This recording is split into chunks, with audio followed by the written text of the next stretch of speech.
My name is Lauren Whitaker. I'm 34 years old, and 2 weeks ago, I lost my husband.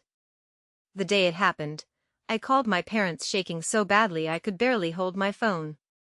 I remember staring at the kitchen floor, trying to make sense of the words I'd just heard from the hospital, trying to breathe through something that felt like it was crushing my chest from the inside. When my mom picked up, I thought everything would finally slow down, like someone had come to catch me before I hit the ground.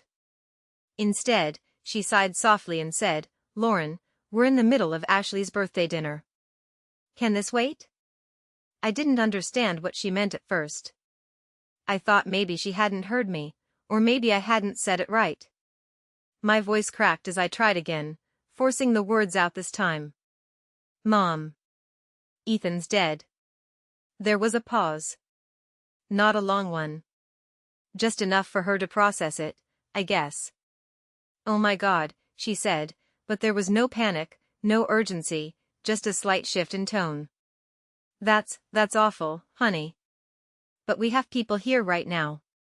We'll call you in the morning, okay?" And then she hung up. I stayed there on the kitchen floor for a long time after that, my phone still pressed to my ear, listening to the silence like it might change if I waited long enough. It didn't. Nothing did.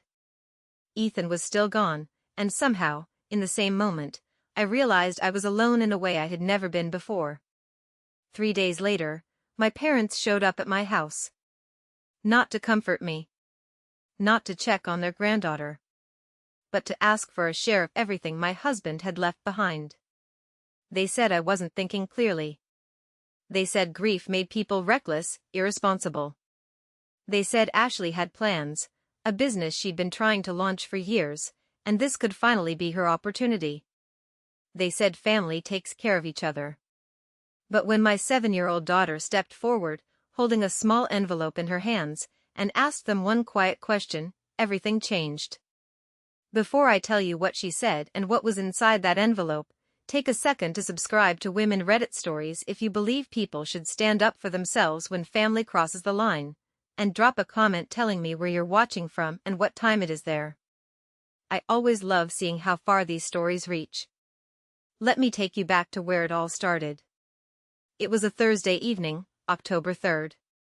I was standing at the kitchen counter in our home in Columbus, Ohio, slicing vegetables for dinner while my daughter, Chloe, sat at the table doing her homework. Ethan had texted me 20 minutes earlier saying he was stopping by the store to grab milk and a few things we'd forgotten. "Do you want anything else?" he'd asked.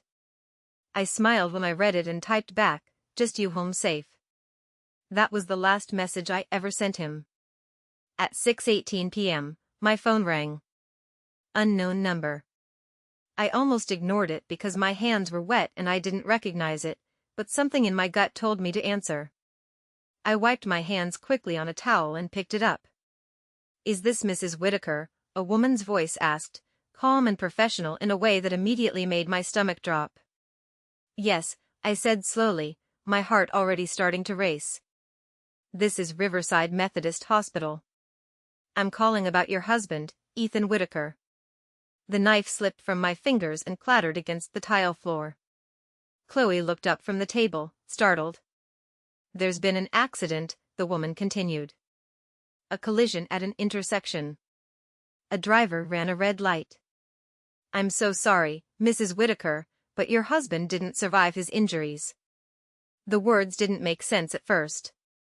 They felt like they belonged to someone else's life, not mine. I opened my mouth to respond, but no sound came out. My throat tightened so hard it felt like I was choking. "Mommy?" Chloe's voice was small, uncertain. I don't remember dropping the phone, but I must have because suddenly it was on the floor, and I was on my knees, trying to breathe, trying to understand how everything could be gone in a single sentence. Chloe ran over to me, her little hands grabbing my arm. "Mommy, what's wrong? Why are you crying?" I wanted to answer her. I wanted to tell her something that would make sense, something that wouldn't break her world the way mine had just shattered. But I couldn't find the words.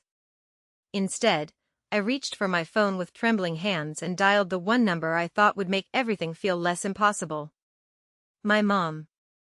She answered on the third ring, and I could hear music in the background, laughter, the clinking of glasses. "Lauren," she said brightly. "Sweetheart, what is it?" And then everything unfolded exactly the way I told you. After she hung up, I sat there on the floor, holding Chloe against me as she cried because she could feel something was wrong even if she didn't understand what. I rocked her back and forth, my mind spinning, trying to figure out how I was supposed to tell my daughter that her father wasn't coming home. That night passed in a blur. Neighbors came when they heard the commotion. Someone called the hospital back. Someone else helped me get Chloe into bed, though she refused to sleep unless I stayed beside her. Every time I closed my eyes, I saw Ethan walking out the door, smiling, asking if we needed anything. I heard my own voice telling him to come back safe. And then the phone call. Over and over again. The funeral was 4 days later. October 7th, a Monday morning, gray skies hanging low like the world itself was mourning. I stood at the front of the chapel, my hand wrapped tightly around Chloe's as we faced a room full of people who had come to say goodbye to a man who had meant everything to us. His co-workers were there. Our neighbors. Friends from college. Even people I hadn't seen in years showed up, their faces soft with sympathy, their voices gentle as they told me how much Ethan had meant to them. But there were 3 empty seats in the front row that I couldn't stop looking at. My parents. And my sister, Ashley. Chloe tugged lightly on my hand, her voice barely above a whisper. "Mommy, where's Grandma and Grandpa?" I swallowed hard, forcing a small smile that didn't feel real. "They're busy, baby." Her brow furrowed in confusion. "But Daddy died." I nodded, my throat tightening again. "I know." She didn't ask anything else after that. She just leaned into me, her small body pressing against my side as if she understood more than any 7-year-old should have to. After the service, people came up to me one by one, offering condolences, sharing stories, reminding me of the kind of man Ethan had been. His manager, Mr. Collins, shook my hand firmly, his eyes red. "He talked about you and Chloe all the time," he said. "You were his whole world." I nodded, unable to speak. "And he made sure you'd be taken care of," he added quietly. "If you need anything at all, don't hesitate to reach out." That was the first time I heard those words, and at the time, I didn't fully understand what they meant. Later that night, after everyone had left and the house finally fell quiet, I sat alone in the living room with my phone in my hand. There were missed calls from friends, messages filled with support. But nothing from my parents. Nothing from Ashley. Except for one text that came in at 11:32 p.m. "Hey. Just heard about Ethan. That's really sad. Call me when you can." I stared at the message for a long time, reading it over and over again, trying to understand how someone could reduce the worst moment of my life to something that sounded like a minor inconvenience. That's really sad. I set the phone down and leaned back against the couch, staring at the ceiling as tears slid silently down my temples. That was the moment something inside me shifted, even if I didn't fully recognize it yet. Because losing Ethan had shattered my world. But what my family did next, that was something else entirely. The next morning, I woke up before the sun came up, not because I had rested, but because sleep had stopped feeling like something I could reach. My body was exhausted, but my mind wouldn't let me stay still. Every time I closed my eyes, I saw flashes of the hospital call, Ethan walking out the door, Chloe's confused face, my mother's voice asking if my grief could wait. The house felt different now. Too quiet. Too still. Like something essential had been pulled out of it, leaving behind an emptiness that echoed in every room. I sat at the kitchen table with a cup of coffee I never actually drank, staring at Ethan's laptop. It was still open from the night before, the screen dimmed but not fully asleep, like it was waiting for him to come back and finish whatever he'd been doing. Chloe came downstairs a few minutes later, still in her pajamas, her hair messy from sleep. She paused when she saw me, like she was trying to read my face before deciding how to act. "Mommy," she said softly. I forced a small smile. "Hey, baby." She walked over slowly, climbing into the chair across from me. "Is Daddy coming home today?" The question hit me like a physical blow, but I had known it was coming. There was no way to avoid it forever. I reached across the table and took her hand, holding it gently. "No, sweetheart," I said, my voice as steady as I could make it. "Daddy isn't coming home." Her eyes filled with tears almost instantly. "Why?" I swallowed hard, searching for words that wouldn't completely break her world. "There was an accident," I said carefully. "And Daddy got hurt really badly. The doctors tried to help him, but they couldn't." She stared at me for a long moment, like she was trying to decide whether to believe me or not. Then her lip trembled, and she slid out of her chair and walked around the table, climbing into my lap like she used to when she was smaller. "I want him," she whispered.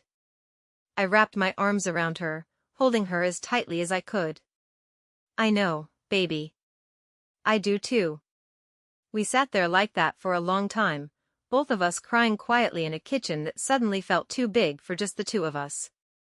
Eventually, I knew I couldn't avoid reality any longer. Bills didn't stop because your world ended. Responsibilities didn't disappear just because you wished they would.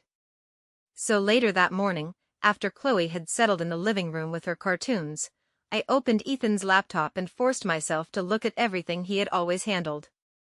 Bank accounts. Savings. Insurance. Numbers filled the screen, and at first, they didn't mean anything to me. They were just figures, cold and distant, disconnected from the life we had built together. But slowly, as I started going through the documents, things began to make sense. The house was fully paid off. Ethan had insisted on that years ago, even when I thought it wasn't necessary. "If anything ever happens," he had said once with a half-smile, "at least you'll never have to worry about where you live." At the time, I had laughed and told him to stop being dramatic. Now those words felt like something else entirely. There was a savings account with just over $150,000 in it. A life insurance policy worth $600,000. Investment accounts I didn't fully understand yet. And a college fund for Chloe that Ethan had been quietly contributing to since the day she was born. I stared at the numbers, my chest tightening. This wasn't just money. This was Ethan's way of taking care of us, even after he was gone. My phone buzzed on the table, pulling me out of my thoughts. "Ashley." I let it ring. A minute later, it buzzed again. "Ashley, Lauren, seriously. Why aren't you answering?" Another message followed almost immediately. "Ashley, we need to talk." I turned my phone face down and ignored it. A few minutes later, an email notification popped up on Ethan's laptop. The subject line caught my attention instantly. Estate of Ethan James Whitaker. My heart skipped. I hesitated for a second before clicking on it, my fingers suddenly cold. "Dear Mrs. Whitaker. My name is Daniel Harper, and I am the attorney responsible for managing your husband's estate.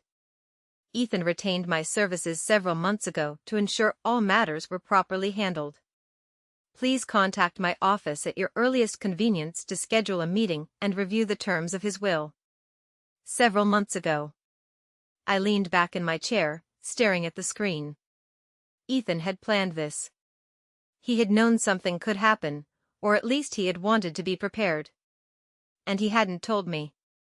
A mix of emotions hit me all at once: confusion, gratitude, sadness, and something else I couldn't quite name yet. Before I could process it fully, the doorbell rang. The sound was sharp and unexpected, cutting through the quiet of the house. I frowned, glancing at the clock.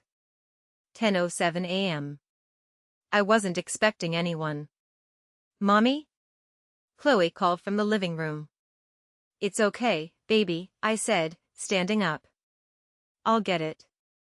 I wiped my hands on my jeans as I walked to the front door, my heart starting to beat a little faster for reasons I couldn't explain. When I opened the door, I froze. My parents stood on the porch. And behind them, Ashley. She was holding a coffee cup from a place down the street, her sunglasses pushed up on her head, her expression unreadable. "Lauren," my mom said, stepping forward immediately and pulling me into a quick hug before I could react. Her perfume was strong, familiar in a way that made my stomach turn. "We're so sorry, sweetheart."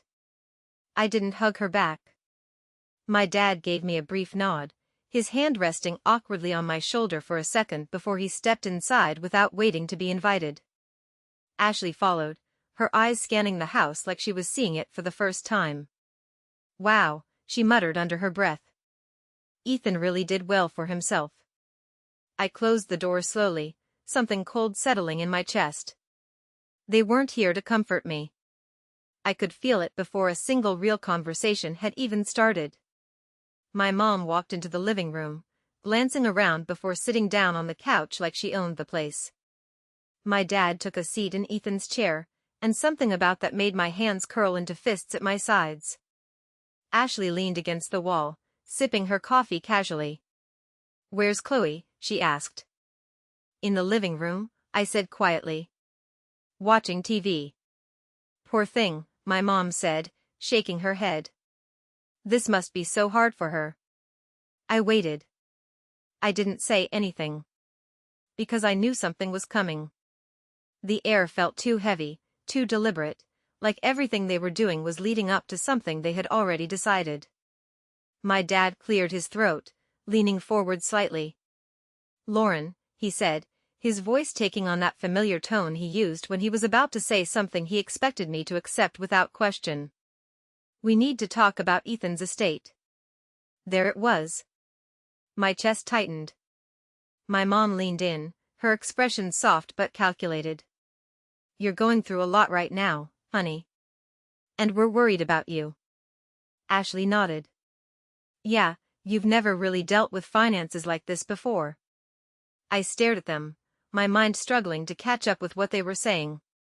My dad reached into his briefcase and pulled out a folder, placing it neatly on the coffee table.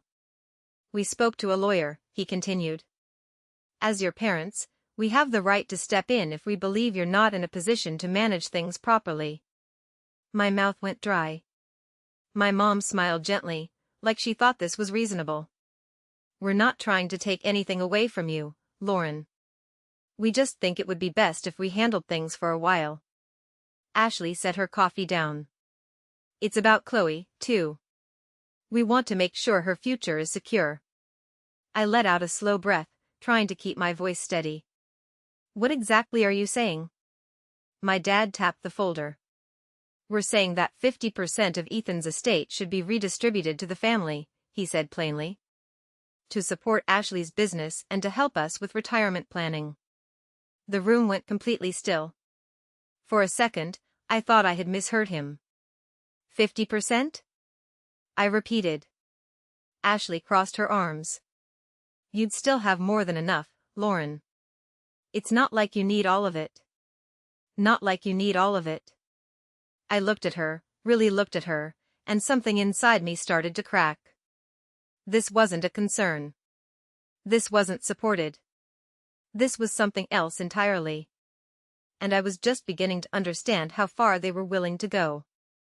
For a moment, I just stood there staring at them, trying to process what had just been said. It didn't feel real. It couldn't be real. My husband had been gone for less than a week, and my parents were sitting in my living room calmly discussing how to divide up what he had left behind like it was some kind of business transaction. "Say something, Lauren," my dad said, his tone firm but impatient, like I was taking too long to understand something simple. I let out a slow breath, my hands trembling slightly at my sides. "You want half of what Ethan left, for me and Chloe." My mom leaned forward, her expression soft, almost sympathetic. "We're not taking it, sweetheart. We're just redistributing it in a way that benefits the whole family." Ashley nodded quickly. "Exactly. It's not like it's going to strangers." it's staying in the family.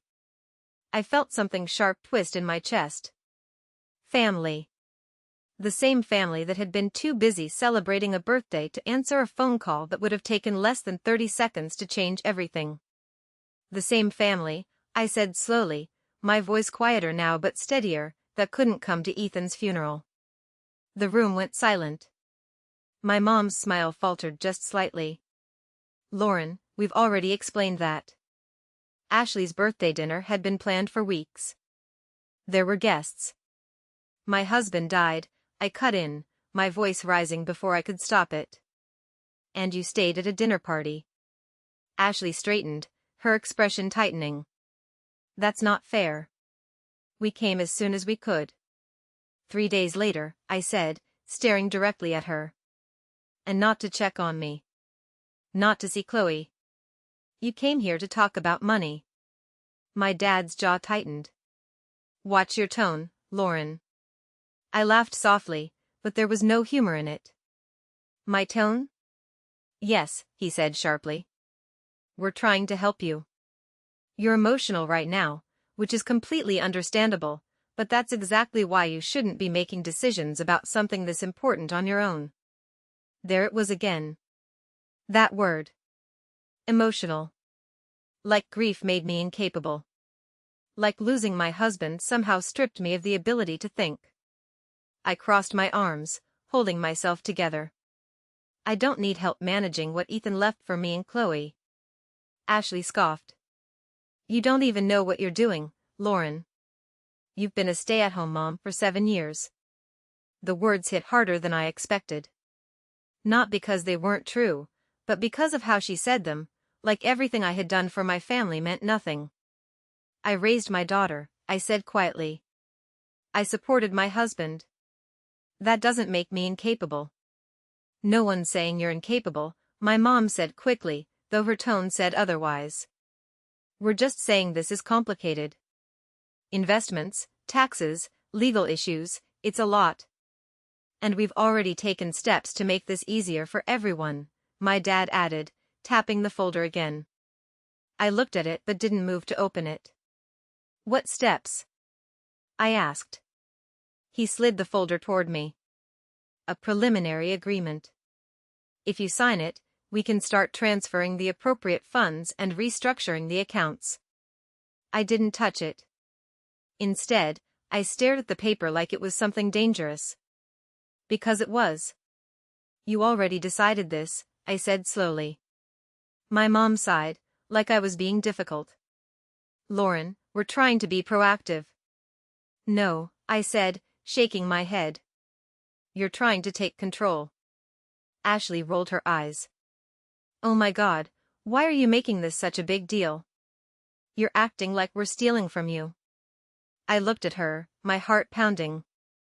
That's exactly what it feels like. The silence that followed was heavy, uncomfortable. My dad leaned back slightly, studying me. We gave you a week, he said. We thought that would be enough time for you to calm down and think this through. A week? I repeated, my voice barely above a whisper. Yes, he said. We expect an answer by then. I let out a breath, shaking my head slowly. Ethan hasn't even been gone for a week, I said. And you're giving me a deadline to hand over half of what he left for his daughter? It's not just for Ashley, my mom said quickly. It's for all of us. We've supported you your whole life. Supported me. The words echoed in my head, and suddenly, memories started surfacing. Holidays where Ashley got expensive gifts while I got something small and practical. Family dinners where her accomplishments were celebrated while mine were barely acknowledged. The subtle, constant message that she mattered more. And now this. I need time, I said finally, my voice steady but firm. I'm not making any decisions today. My mom's expression tightened just slightly, like she didn't like that answer. Of course, she said after a moment. Take a few days. But don't take too long, sweetheart.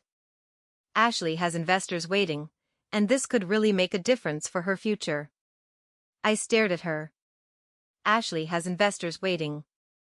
like that mattered more than the fact that my entire life had just fallen apart. My dad stood, adjusting his jacket. "We'll be in touch," he said. "Try to be reasonable about this, Lauren." "Reasonable?" I didn't respond. I just stood there as they gathered their things and walked toward the door like this had been a normal conversation, like they hadn't just tried to carve up my husband's legacy in front of me. Ashley paused before stepping outside, turning back to look at me. "I really am sorry about Ethan," she said, her voice softer now, but something about it still felt off. "I know this is hard." I held her gaze for a second. Then I said nothing. Because there was nothing left to say. After they left, the house fell quiet again, but it wasn't the same kind of quiet as before. This one felt heavier, suffocating, like the walls themselves had absorbed everything that had just happened. I locked the door and leaned against it, closing my eyes for a moment as I tried to steady my breathing. From the living room, I could hear Chloe's cartoon playing, the cheerful voices completely out of place in the middle of everything. I pushed myself off the door and walked toward her. She was sitting cross-legged on the floor, her attention fixed on the screen, but she glanced up when I entered the room. "Are Grandma and Grandpa gone?" she asked. "Yeah," I said gently. "They left." She studied my face for a moment, her little brows pulling together. "You look sad." I knelt down beside her, brushing a strand of hair away from her face. "I'm okay, baby." She didn't look convinced. "Why were they talking so loud?" she asked. I hesitated, searching for an answer that wouldn't drag her into something she shouldn't have to understand yet. "They were just talking about grown-up stuff," I said finally. She nodded slowly, like she accepted that, but I could tell she was still thinking about it. Kids always notice more than you expected. That night, after I put Chloe to bed, I sat alone at the kitchen table again, the folder my dad had left still sitting where he had placed it. I stared at it for a long time before finally reaching out and opening it. Inside were neatly printed documents, legal language I only half understood, but the meaning was clear enough. Transfer of assets. Shared control. Distribution percentages. It was all laid out, clean and organized, like it was already decided. Like my role in all of this was just to sign my name and make it official. My chest tightened. I closed the folder slowly and pushed it away. Then I reached for my phone and opened the email from the attorney again. Daniel Harper. Ethan had trusted him. And right now, that felt like the only thing I could hold on to. I stared at the contact number for a few seconds before pressing the call. The phone rang twice before a calm, professional voice answered. "Harper and Associates. This is Daniel Harper." I took a steady breath. "Hi," I said, my voice quieter than I expected. "My name is Lauren Whitaker. I think you were expecting my call." There was a brief pause. "Yes, Mrs. Whitaker," he said gently. "I was. I'm very sorry for your loss." I closed my eyes for a moment. "Thank you," I whispered. And for the first time since everything had happened, I felt like maybe, just maybe, Ethan hadn't left me completely unprotected. I just didn't know yet how far that protection went. The meeting with Daniel Harper was scheduled for Friday morning, 2 days after my parents showed up at my house with their proposal. Those 2 days felt longer than the entire week before them, stretched thin by constant phone calls, messages, and a pressure that never seemed to let up. My mom called first. 9:02 a.m. I watched her name light up my phone and let it ring until it stopped. Then again at 11:17. Then 1:46. By 4:30, she had called 5 times. Ashley followed with texts. "Lauren, we need to finalize things. You can't just ignore this. We're trying to help you." I didn't respond. By the second day, my dad left a voicemail. "Lauren, this is getting ridiculous." His voice came through, sharp and controlled. "We're your parents. We're trying to do what's best for you. Call us back." I listened to it once, then deleted it. I couldn't deal with them. Not yet. Maybe not ever. Chloe noticed. She always noticed. "Mommy," she said Thursday afternoon as we sat on the couch together, her head resting against my arm, "why does Grandma keep calling?" I looked down at her wide, observant eyes, and felt that familiar ache in my chest. "They just want to talk," I said softly. She tilted her head slightly. "You look sad when the phone rings." I forced a small smile. "I'm okay, baby." She didn't argue, but she didn't look convinced either.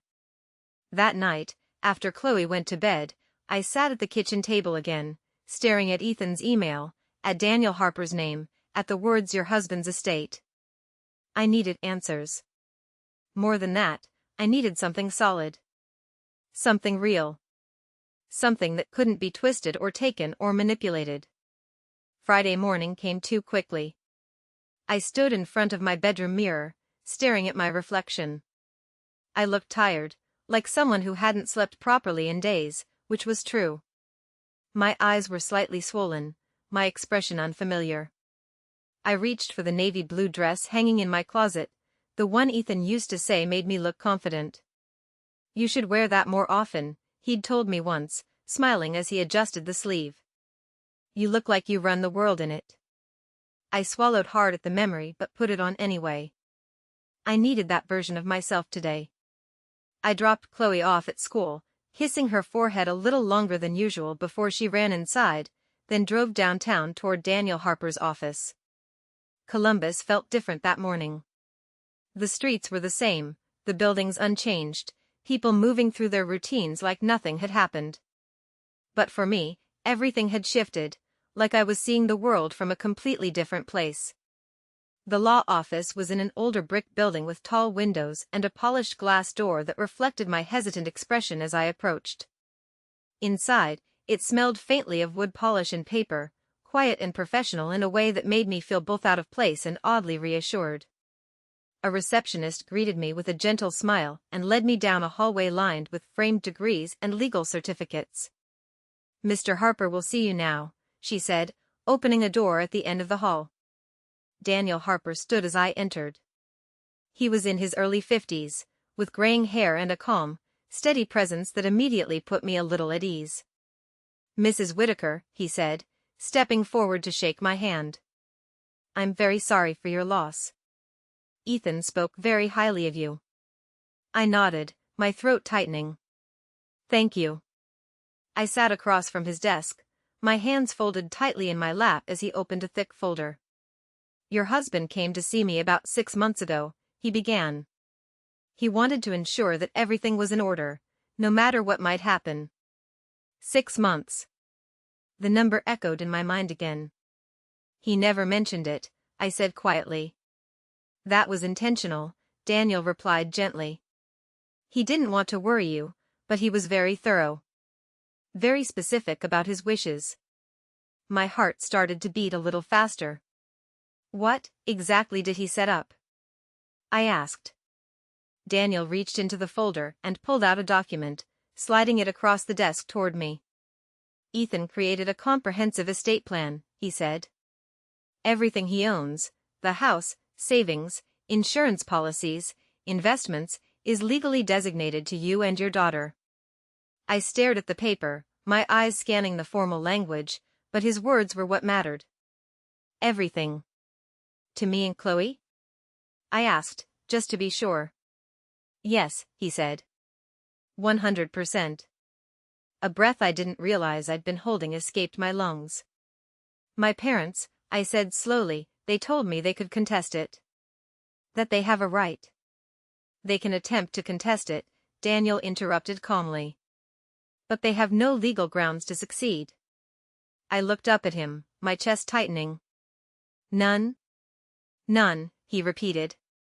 "Ethan's will is airtight. It was properly documented, witnessed, and notarized. There's no indication of coercion, undue influence, or mental instability. Any claim they make would be unfounded."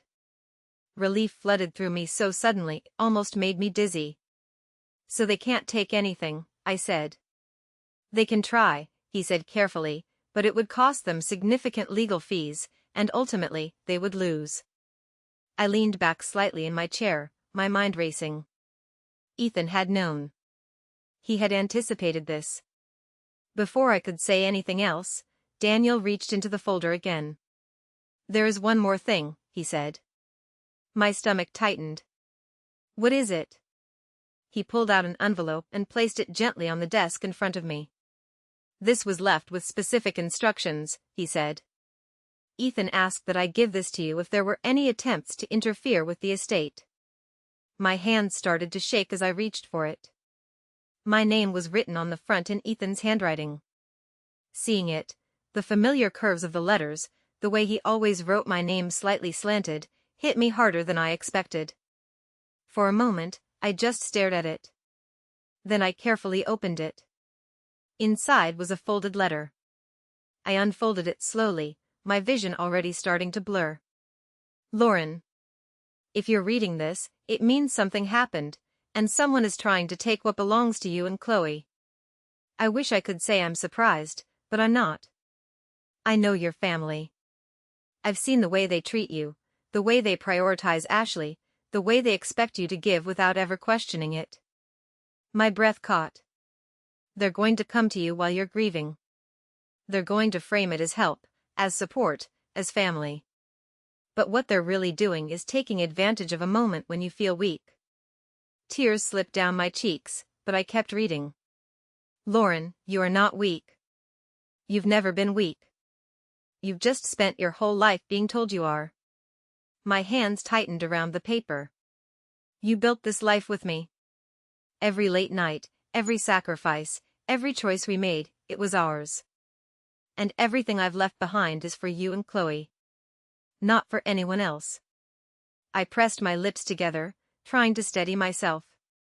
I've worked with Daniel to make sure you're protected. Trust him. Trust the plan. And most importantly, trust yourself. I paused, my heart pounding. There's one more thing. In my desk at home, there's an envelope labeled for Chloe. Do not open it. Give it to her when they come asking. She'll know what to do. I stared at that line. She'll know what to do. I love you. I'm sorry I couldn't stay longer. But I'm still looking out for you, always. Ethan. I lowered the letter slowly, my hands trembling. He knew, I whispered. He knew exactly what they were going to do. Daniel nodded quietly. Yes, he said. He did. I wiped my eyes, trying to steady my breathing, but my mind was already racing ahead. An envelope. In Ethan's desk. For Chloe. Something shifted inside me in that moment. Not just grief. Not just anger. Something stronger. Because whatever Ethan had planned, I had a feeling it wasn't just about protecting us. It was about making sure no one ever tried this again. I drove home in a daze, Ethan's letter folded carefully in my purse like something fragile and sacred.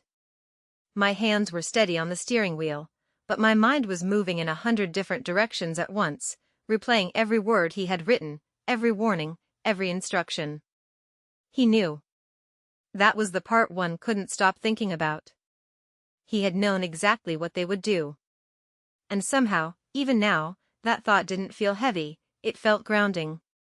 Because it meant I wasn't crazy for feeling the way I did. It meant I wasn't overreacting. It meant this wasn't just grief making everything seem worse than it was. This was real. When I pulled into the driveway, the house looked exactly the same as it had that morning, but something about it felt different. Maybe it was me. Maybe it was the fact that I was walking back into it with answers I didn't have before. I unlocked the front door and stepped inside, the quiet wrapping around me again. For a second, I just stood there. Then I went straight to Ethan's office. We hadn't touched it since the day he died. His coffee mug was still sitting on the desk, half full, the faint ring at the bottom dried into the ceramic. His jacket hung on the back of his chair.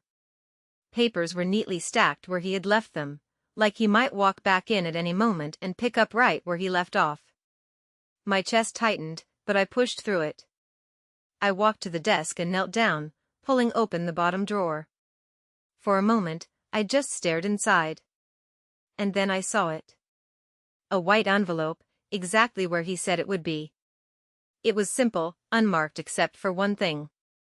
Chloe's name. Written in Ethan's careful, blocky handwriting. For Chloe. My fingers hovered over it for a second before I picked it up. It was slightly thicker than a normal envelope, like there was more than just a single piece of paper inside. I turned it over slowly, my heart pounding as I held it up to the light, but I couldn't see through it. Every instinct in me wanted to open it. To know. To understand what Ethan had planned. But his instructions were clear. Do not open it. Give it to her when they come asking. I let out a slow breath and lowered the envelope, holding it carefully in both hands. Mommy? I froze. Chloe's voice came from the doorway. I turned quickly, slipping the envelope behind me for a second before realizing I didn't need to hide it. She stood there, her backpack still slung over one shoulder, her eyes curious as she looked at me. You're in Daddy's office, she said softly. I nodded. Yeah, baby. She walked in slowly, her gaze moving around the room before settling on me again. Do you miss him? The question was simple, but it hit just as hard as everything else. Every second, I said honestly.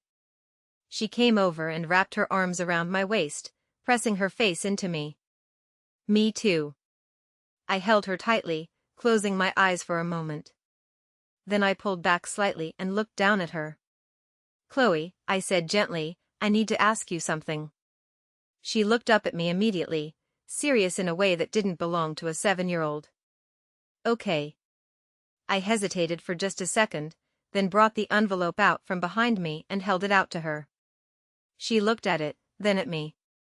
This is for me, she asked. It's from Daddy, I said. Her eyes widened slightly as she took it carefully, like she understood it was important even if she didn't know why yet. He wanted you to have it, I continued, choosing my words carefully.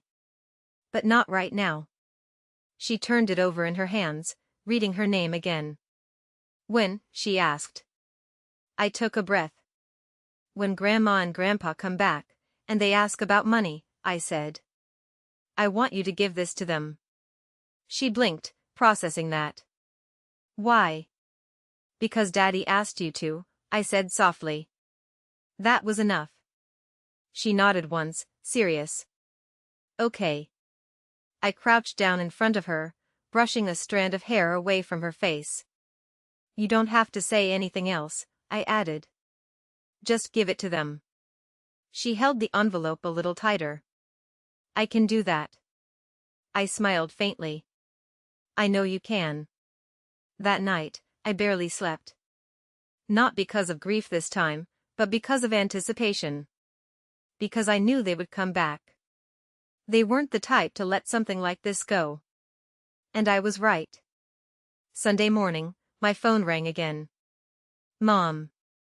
I stared at the screen for a few seconds before answering. Hello? Lauren, she said, her voice bright, like nothing had happened. Finally. We need to talk. I'm listening, I said calmly. Not over the phone, she replied quickly. We're having a family lunch today. 1 o'clock. Everyone will be here. Everyone. My grip on the phone tightened. That's not a good idea, I said. It is, she insisted. Your Uncle Mark and Aunt Denise will be here, and your cousins. We all want to support you. Support. The word felt hollow. This wasn't about support. This was about pressure. About putting me in a room full of people and making me feel small enough to say yes. This isn't optional, Lauren, my dad's voice came through in the background. Be there. The line went dead. I lowered the phone slowly, my heart beating a little faster now. They were setting a stage. and they expected me to walk right into it. For a moment, I considered not going. I could ignore them. Block their numbers. Walk away completely. But then Ethan's words echoed in my mind again. Trust yourself. And something else. They'll come after it. Not because they need it, but because they think you won't fight back. I looked over at Chloe, who was sitting on the floor drawing, completely unaware of what was coming. No. I wasn't going to run. I walked over to her and knelt down. Hey, baby. She looked up, smiling slightly. Yeah? We're going to Grandma and Grandpa's house today, I said. Her smile faded just a little. Will they be nice? The question hit me harder than anything else. I reached out and took her hand. I don't know, I said honestly. But we'll be okay. She studied my face for a second, then nodded. Okay. That afternoon, I helped her pick out a dress. She chose the blue one with small white flowers, the one Ethan had bought her for her birthday earlier that year. Should I bring the envelope? She asked as she slipped her shoes on. I nodded. Yes, baby. Keep it in your purse. She picked up her small pink purse and carefully tucked the envelope inside, making sure it was secure. I won't forget, she said. I know you won't, I replied. As we walked out to the car, I felt something settle inside me. Not fear. Not hesitation. Something steadier. Because whatever was about to happen, we weren't walking into it unprepared. I pulled into my parents' driveway at exactly 12:56 p.m. There were already cars lined up along the street. More than I expected. My stomach tightened as I turned off the engine and sat there for a moment, my hands resting on the steering wheel. Chloe shifted beside me, adjusting the strap of her small purse, her fingers brushing against it like she was making sure the envelope was still there. You okay, baby? I asked softly. She nodded, but her voice was quieter than usual. Yeah. I reached over and squeezed her hand. Remember what we talked about? She nodded again, more firmly this time. I remember. We stepped out of the car together and walked toward the house. The front door opened before we even knocked. Ashley. She smiled, but it didn't reach her eyes. Lauren. Chloe, she said, stepping aside. Come in. The moment we walked inside, the noise hit me. Voices. Low conversations that immediately stopped the second we entered the room. Every head turned. My Uncle Mark and Aunt Denise were seated at the dining table. My cousins, Ryan and Kelly, sat beside them. My parents stood near the kitchen, mid-conversation, but they both froze when they saw me. For a brief second, no one said anything. Then my mom rushed forward, her arms already opening. Lauren, sweetheart, she said, pulling me into a hug that felt more like a performance than anything real. I'm so glad you came. I didn't hug her back. My dad gestured toward the table. Sit down. Let's eat first. Eat first. Like this was a normal family gathering. Like we weren't about to tear everything apart. Chloe stayed close to me as we walked to the table. She sat beside me, her purse placed carefully on her lap, her fingers curled around it protectively. Lunch was strange. People talked, but it was surface level. Forced. Conversations about work, about school, about things that didn't matter. Every few seconds, someone would glance at me, like they were waiting for something to happen. Like I was the center of something they didn't fully understand yet. Chloe picked at her food quietly, not saying much. I didn't eat at all. I just waited. And eventually, it came. After the plates were cleared and dessert was barely touched, my Uncle Mark cleared his throat. So, he said carefully, glancing between my parents and me, we heard there's been some discussion about Ethan's estate. There it was. The air in the room shifted instantly. My dad leaned forward slightly, resting his hands on the table. We're just trying to make sure everything is handled properly, he said. Lauren's been through a lot. My mom nodded. We're worried she might make decisions she'll regret later. Ashley chimed in quickly. It's not about taking anything. It's about managing it wisely. I let them talk. I let them build their case. I let them say everything they had clearly rehearsed before I arrived. Then I set my hands flat on the table and looked at each of them. You mean giving you half of what Ethan left for me and Chloe, I said calmly. Silence. My dad sighed, like I was being difficult again. We've already explained this, Lauren. Yes, I said. You have. My Uncle Mark frowned slightly. Half? My mom jumped in quickly. It's not like that. It's about supporting the family. Ashley has a business opportunity. And you need retirement support, I finished for her. She hesitated, just for a second. Ashley leaned forward. You're making it sound worse than it is. I looked at her. No, I said quietly. I'm saying exactly what it is. The tension in the room thickened. My dad's voice hardened.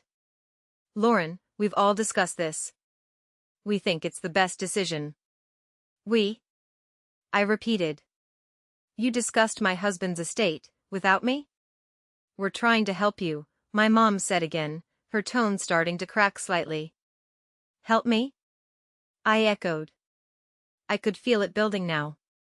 Everything I had been holding in. Everything I had swallowed over the past 2 weeks. Where was that help when I called you? I asked, my voice steady but sharp. No one moved. Where were you when I told you Ethan was dead? I continued. Where were you when I was planning his funeral? When Chloe was asking why her grandparents weren't there? My mom's face went pale. Lauren. You were at a birthday dinner, I said. Drinking champagne. Laughing. While I was sitting on my kitchen floor trying to figure out how to tell my daughter her father wasn't coming home. Ashley stood up abruptly. That's not fair. Isn't it? I asked, turning to her. We came as soon as we could, she insisted. You came 3 days later, I said. And the first thing you talked about was money. My dad's voice rose slightly. That's enough. No, I said, shaking my head. It's not. The room was completely silent now. Everyone watching.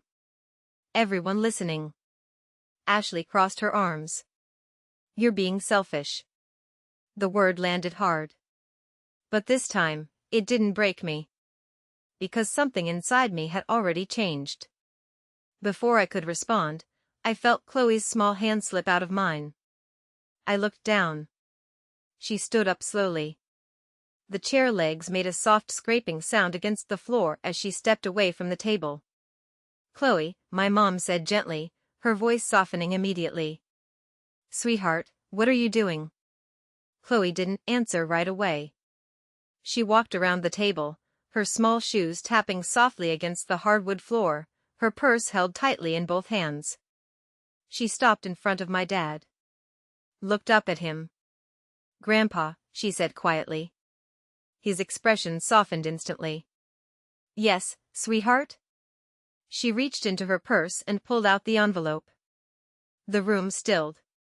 Every movement stopped. Daddy told me to give you this, she said. My mom frowned slightly. Give us what, honey? Chloe looked at her, then back at my dad. For when you ask for money, she said. The words were simple. But they landed like a shockwave. No one spoke. No one moved. My dad stared at the envelope in her hands. His fingers trembled slightly as he reached out and took it. Chloe, he said, his voice tight, we're not here for money. We're here because we love you. Chloe tilted her head, her expression confused. Then why did Grandma say you needed 50%, she asked. A sharp intake of breath came from somewhere at the table. My mom's face drained of color. We, she stammered. And why didn't you come when Daddy died? Chloe continued, her voice still small but steady. Mommy cried all night. I heard her. The room shattered. My Aunt Denise dropped her fork with a clatter. My Uncle Mark stared at my parents, his expression shifting from confusion to something much sharper. You didn't go to the funeral, he asked slowly. My dad didn't answer. Because he was staring at the envelope. At the handwriting on the front. Ethan's handwriting. And I could see it. The exact moment realization hit him. His fingers tightened around the paper. And for the first time since they walked into my house. He looked unsure. My dad turned the envelope over in his hands like it might change if he looked at it long enough. It didn't. Ethan's handwriting stayed exactly the same. Clear. Certain. Unmistakable. For Chloe. For when they ask. My mom stepped closer, her voice tight. Robert, what is that? My dad didn't answer right away. His fingers moved to the edge of the seal, hesitating for just a second before he tore it open. The sound of the paper ripping felt louder than it should have. Inside were 2 folded sheets. He pulled them out slowly. I watched his face as his eyes moved across the first few lines. And then I saw it. The shift. Color draining. Jaw tightening. His hand started to shake. Robert, my mom said again, more urgently this time. What does it say?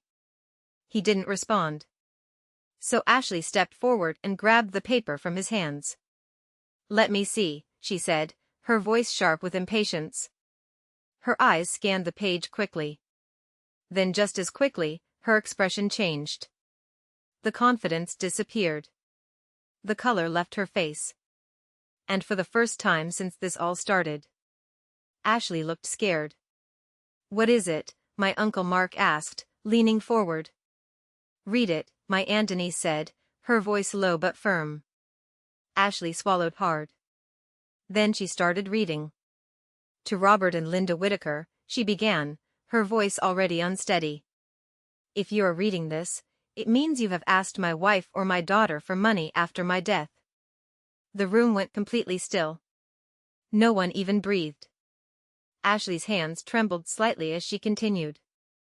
I want to make something very clear.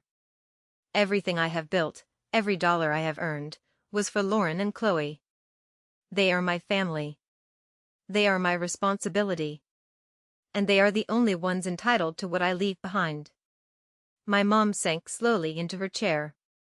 Ashley kept reading, even though her voice was starting to crack.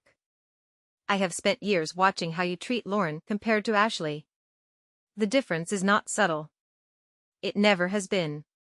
And I have watched Lauren accept it quietly, without complaint, because she didn't want to create conflict. My throat tightened, but I didn't look away. But I am not Lauren. And I will not stay quiet about it. My Uncle Mark leaned back slightly, his expression darkening. Keep going, he said. Ashley hesitated. Read it, I said calmly. She looked at me for a second, then back at the letter. If you attempt to pressure, manipulate, or legally challenge Lauren for any portion of this estate, I have instructed my attorney to release documentation that will make your actions very public. A ripple of tension moved through the room. My dad finally spoke, his voice tight. What documentation? Ashley's hands shook harder now. Specifically, she continued, a recorded phone call from October 3rd at 6:22 p.m., in which Lauren informed Linda Whitaker that I had died, and Linda chose to remain at a birthday dinner instead of responding to her daughter's call. The silence that followed was suffocating. My Aunt Denise slowly turned her head toward my mom. You knew, she asked, her voice barely above a whisper. You knew he died, and you stayed at a party? My mom's lips parted, but no sound came out. Ashley kept reading, her voice barely holding together. The call is time-stamped and legally obtained under single-party consent. It will be shared with extended family, social circles, and any relevant parties if you proceed with any attempt to take what does not belong to you. My cousin Kelly covered her mouth with her hand. Oh my God. My dad grabbed the second paper, scanning it quickly. It's notarized, he muttered. Witnessed, legally attached to the will. Ashley lowered the letter slowly, her hand still trembling. There's nothing we can do, she said quietly. It's airtight. The room erupted. You didn't go to the funeral, my Uncle Mark demanded, his voice rising. You stayed at a birthday dinner? Denise added, disbelief written all over her face. You didn't even tell anyone? Kelly asked. I didn't want to ruin the evening, my mom whispered weakly. The reaction was immediate. Ruin the evening?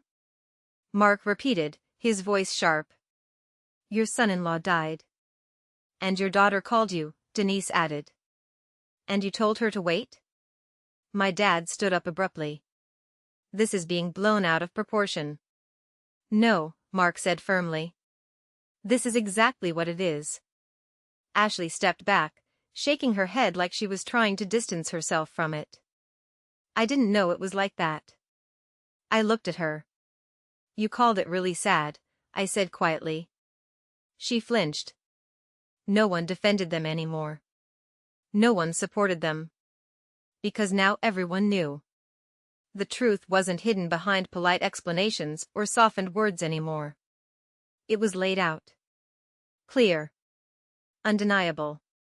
I stood up slowly, and Chloe immediately came to my side, slipping her hand into mine. Ethan knew, I said, my voice calm but steady. He knew exactly what you would do. Because this isn't new. This is how it's always been. My mom looked up at me, tears in her eyes. Lauren, please. I spent my whole life trying to earn your approval, I continued. Trying to be enough. Trying to be the easy one so things wouldn't fall apart. My dad opened his mouth, but I didn't let him speak. But I'm not doing that anymore. The room was silent again. I'm not signing anything, I said. I'm not giving you anything. And if you try to contest the will, go ahead. Because everything he said in that letter will happen. My dad's jaw clenched. You're going to regret this. I met his gaze. The only thing I regret, I said, is not setting boundaries sooner. I turned toward the door, gently guiding Chloe with me. Behind us, the room broke into arguments again. Voices rising. Accusations flying.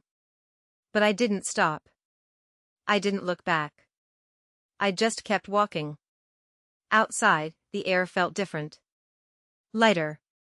Like something that had been pressing down on me for years had finally lifted. I helped Chloe into the car and buckled her in, my hands steady. Mommy, she said softly. I looked at her in the rearview mirror. Her eyes. Ethan's eyes. Are you okay? I let out a slow breath.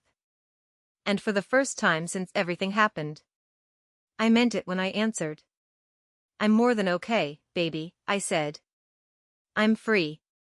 The drive home was quiet, but it wasn't heavy anymore. It felt peaceful. When we pulled into the driveway, my phone buzzed. Messages. Missed calls. Names lighting up the screen one after another. I didn't check them. I didn't need to. Because for the first time, I wasn't waiting for anyone's approval. Inside, Chloe ran to the kitchen. Can we have pizza? She asked, her voice lighter now. I smiled. Yeah, I said. Extra cheese. She grinned and ran off to change out of her dress. I stood there for a moment, looking around the house. At the life Ethan had built with me. At the life I was going to protect. And finally, live. If this story meant something to you, if you've ever had to choose between keeping the peace and protecting yourself, make sure you subscribe to Women Reddit Stories and share this with someone who needs to hear it. Because setting boundaries doesn't make you selfish. It makes you strong. And sometimes, it's the only way to finally be free.